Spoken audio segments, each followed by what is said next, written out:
The combined fire departments of Mercer County are fighting the flames which menace the entire countryside. We have been unable to establish any contact with our mobile unit at Grover's Mill, but we hope to be able to return you there at the earliest possible moment. In the meantime, we take you to... Just one moment, please. Ladies and gentlemen, I have just been informed that we have finally established communication with an eyewitness of the tragedy. Professor Pearson has been located at a farmhouse near Grover's Mill, where he has established an emergency observation post. As a scientist, he will give you his explanation of the calamity. The next voice you hear will be that of Professor Pearson, brought to you by direct wire. Professor Pearson. Of the creatures in the rocket cylinder at Grover's Mill, I can give you no authoritative information, either as to their nature, their origin, or their purposes here on Earth. Of their destructive instrument, I might venture some conjectural explanation. For want of a better term, I shall refer to the mysterious weapon as a heat ray. It's all too evident that these creatures have scientific knowledge far in advance of our own. It's my guess that in some way they are able to generate an intense heat in a chamber of practically absolute non-conductivity. This intense heat they project in a parallel beam against any object they choose by means of a polished parabolic mirror of unknown composition, much as the mirror of a lighthouse projects a beam of light. That is my conjecture of the origin of the heat ray. Thank you, Professor Pearson. Ladies and gentlemen, here is a bulletin from Trenton. It is a brief statement informing us that the charred body of Carl Phillips has been identified in a Trenton hospital. Now, here's another bulletin from Washington, D.C. The Office of the Director of the National Red Cross reports 10 units of Red Cross emergency workers have been assigned to the headquarters of the state militia, stationed outside of Grover's Mill, New Jersey. Here's a bulletin from State Police, Princeton Junction. The fires at Grover's Mill and vicinity are now under control.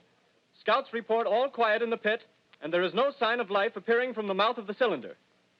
Now, ladies and gentlemen, we have a special statement from Mr. Harry McDonald, Vice President in charge of operations. We have received a request from the state militia of Trenton to place at their disposal our entire broadcasting facilities.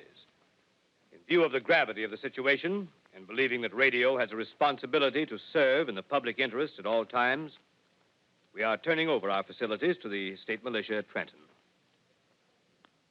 We take you now to the field headquarters of the state militia near Grover's Mill, New Jersey. This is Captain Lansing of the Signal Corps, attached to the state militia, now engaged in military operations in the vicinity of Grover's Mill. Situation arising from the reported presence of certain individuals of unidentified nature is now under complete control. The cylindrical object, which lies in a pit directly below our position, surrounded on all sides by 8 battalions of infantry, without heavy field pieces, but adequately armed with rifles and machine guns. All cause for alarm, if such cause ever existed, is now entirely unjustified. The things, whatever they are, do not even venture to poke their heads above the pit. I can see their hiding place plainly in the glare of the searchlights here. With all their reported resources, these creatures can scarcely stand up against heavy machine gun fire. Anyway, it's an interesting outing for the troops. I can make out their khaki uniforms crossing back and forth in front of the lights. Looks almost like a real war. There appears to be some slight smoke in the woods bordering the Millstone River. Probably fire started by campers. Well, we ought to see some action soon. One of the companies is deploying on the left flank. A quick thrust and it'll all be over. Now, wait a minute. I see something on top of the cylinder. No, it's nothing but a shadow. Now the troops are on the edge of the Wilmot Farm. 7,000 armed men closing in on an old metal tube. A tub, rather. Well, wait, that wasn't a shadow. It's something moving. Solid metal, kind of a shield-like affair rising up out of the cylinder. It's going higher and higher. What? It's standing on legs, actually rearing up on a sort of metal framework. Now it's reaching above the trees and the searchlights are on it. Hold on.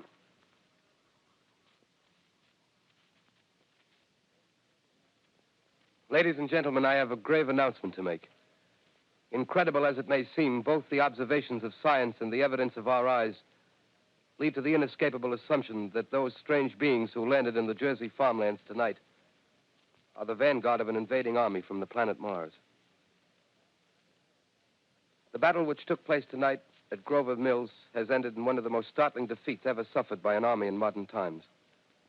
7,000 men armed with rifles and machine guns pitted against a single fighting machine of the invaders from Mars.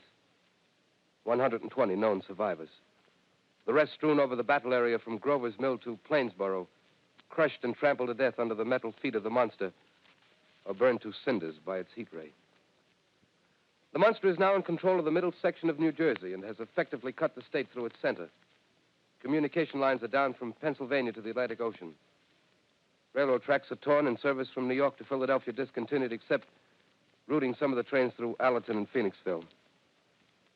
Highways to the north, south, and west are clogged with frantic human traffic. Police and army reserves are unable to control the mad flight. By morning, the fugitives will have swelled Philadelphia, Camden, and Trenton, it is estimated, to twice their normal population. Martial law prevails throughout New Jersey and eastern Pennsylvania. At this time, we take you to Washington for a special broadcast on the national emergency. The Secretary of the Interior.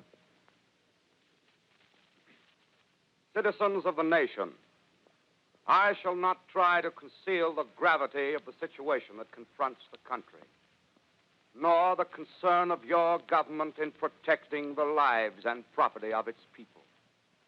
However, I wish to impress upon you, private citizens and public officials, all of you, the urgent need of calm and resourceful action. Fortunately, this formidable enemy is still confined to a comparatively small area, and we may place our faith in the military forces to keep them there. In the meantime, placing our faith in God, we must continue the performance of our duties, each and every one of us, so that we may confront this destructive adversary with a nation united, courageous, and consecrated to the preservation of human supremacy on this earth. I thank you. You have just heard the Secretary of the Interior speaking from Washington.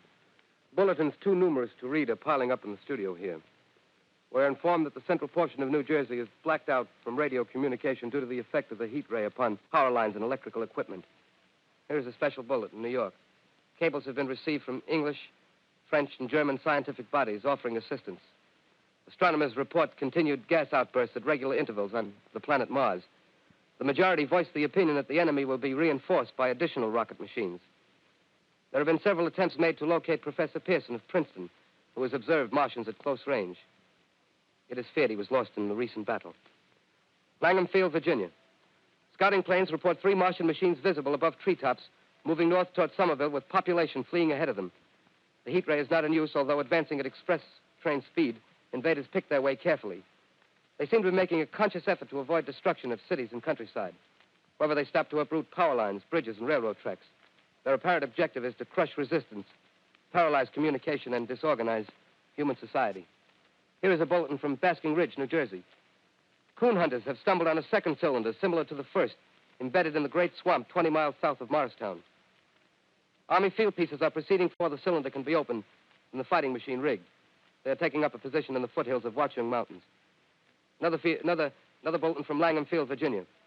Scouting planes report enemy machines, now 3 in number, increasing speed northward, kicking over houses and trees in their evident haste to form a conjunction with their allies south of Morristown. Machines also sighted by telephone operator east of Middlesex, within 10 miles of Plainfield. Here's a bulletin from Winston-Field, Long Island. A fleet of Army bombers carrying heavy explosive flying north in pursuit of enemy. Scouting planes act as guides. They keep the speeding enemy in sight. Just a moment, please, ladies and gentlemen. We've run special wires to the artillery line and adjacent villages to give you direct reports in the zone of the advancing enemy. First, we take you to the battery of the 22nd Field Artillery, located in the Watchung Mountains.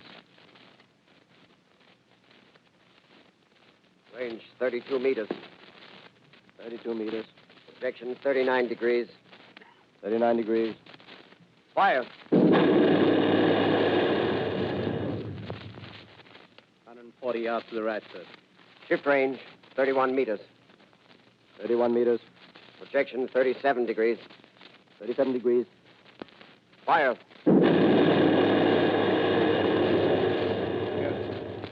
Hit, sir. Got the tripod of one of them. They're stopped. The others are trying to repair it. Quick, get the range. Shift 50-30 meters. 30 meters. Projection 27 degrees. 27 degrees. Fire. Can't